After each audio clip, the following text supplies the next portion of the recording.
Namaskar, Jai Shri Krishna. Adoring text 39 and text 40 of chapter 3, Karma-Yoga, the discharge of one's prescribed duty in Krishna's consciousness of Srimad Bhagavad-gita. Text 39. Avrittam jnanametena jnaneno nityavairina kamarupena kaunteya dushapurena nalena cha. Thus the wise living entity's pure consciousness becomes covered by his eternal enemy in the form of lust, which is never satisfied and which burns like fire. It is said in the Manusmriti that lust cannot be satisfied by any amount of sense enjoyment, just as fire is never extinguished by a constant supply of fuel. In the material world, the center of all activities is sex, and thus this material world is called Maithunya Agara, or the shackles of sex life. In the ordinary prison house, criminals are kept within bars. Similarly, the criminals who are disobedient to the laws of the Lord are shackled by sex life. Advancement of material civilization on the basis of sense gratification means increasing the duration of the material existence of the living entity. Therefore, this lust is the symbol of ignorance by which the living entity is kept within the material world. While one enjoys sense gratification, it may be that there is some feeling of happiness, but that actually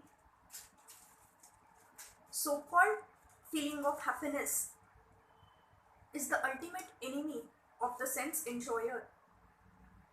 Text 40. Indriyani mano buddhi saya dhishtha namuchayate aitera vimoha yata yesha jnana mavruttaya dehinama.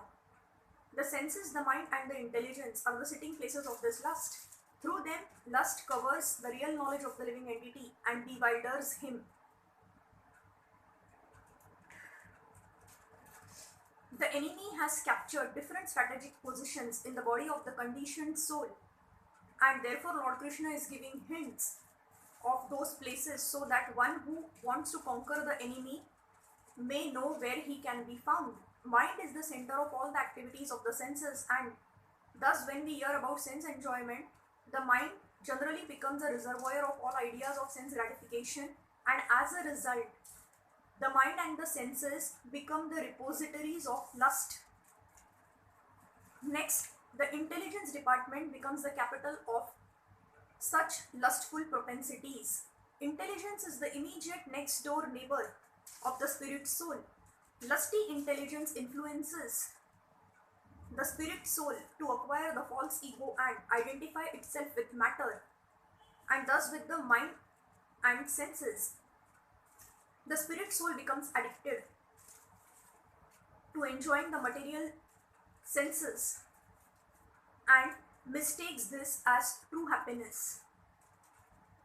This false identification of the spirit soul is very nicely explained in the Srimad Bhagavatam 10.84.13. Yasa yatma buddhiha kunape tridhatuke swadhiha kalatra disu bhauma ijja dhiha yata tirtha buddhiha salile na karhi sija janesva abhijnesu sa iva go kharaha. A human being who identifies this body made of three elements with his self, who considers the byproducts of the body to be his kinsmen, who considers the land of birth worshipable, and who goes to the place of pilgrimage simply to take a bath rather than meet men of transcendental knowledge there, is to be considered like an ass or a cow. Thank you.